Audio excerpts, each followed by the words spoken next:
This has to be one of the most twisted true crime stories I've heard in a while. It's July 2014 in Tallahassee, Florida, when 911 receives a phone call from a man saying he heard a gunshot coming from his neighbor's house and saw a light-colored Prius leaving the scene right after. He walks over and says that he finds the man sitting in his car unresponsive, glass shattered everywhere, and blood all over the place.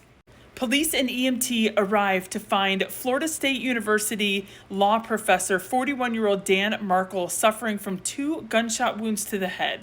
They rush him to the hospital where he dies a short time later. It took police all of about 2 seconds to learn that Dan had an ex-wife named Wendy Adelson, and they had just gone through a volatile divorce. They were still hashing out the custody of their 2 boys. After her divorce from Dan, Wendy wanted to take her 2 boys and move 7 hours away to Miami, Florida, where her family lived, her mom, her dad, and her brother Charlie. Unfortunately for Wendy, Florida state law says that one parent can't uproot the children and move them if the other parent is still in the picture. Wendy's parents even offered Dan $1 million if he would just walk away from his kids, which he refused. So police bring Wendy in for an interview, and through her tears tells police that she had nothing to do with his murder and she was home at the time he was shot. Police also start looking for the driver of the Prius. Figuring the Prius had been following Dan around earlier that day, they request camera footage from the city buses, and sure enough, they locate the Prius multiple times. They learn 2 very important pieces of information. 1, there was a passenger, so they're looking for 2 killers, and 2, the vehicle had a toll tag.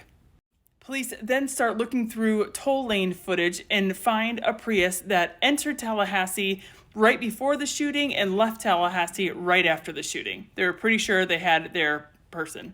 The vehicle was registered to a car rental business 500 miles away in Miami. Police learned that the car was rented to Luis Rivera and Sigfredo Garcia, 2 gangbangers out of Miami, Florida. Since police were pretty sure that Rivera was the driver and Garcia was the shooter, they bring Rivera in and offer him a deal which he accepts. Rivera says that a woman named Katie McBonawa offered him $35,000 to help kill Dan Markel. Now, who is Katie McBonawa? None other than the ex-girlfriend of Charlie Adelson, Wendy's big brother. Rivera also explains that the brains of this entire operation is Donna Adelson. Who is Donna Adelson? Wendy's mother. At this point, police have enough information to start making arrests. Katie and Sigfredo are the first to be arrested, charged with first-degree murder, and both are convicted. Next up is Charlie Adelson, who was arrested and then convicted in November of 2023 for first-degree murder. But it doesn't stop there. Once Charlie is in jail, he starts talking to his mom, Donna, and all those phone calls are recorded. In those calls, she starts telling her son Charlie that her and her husband Harvey are planning on leaving the country and going somewhere where there's no extradition back to the U.S.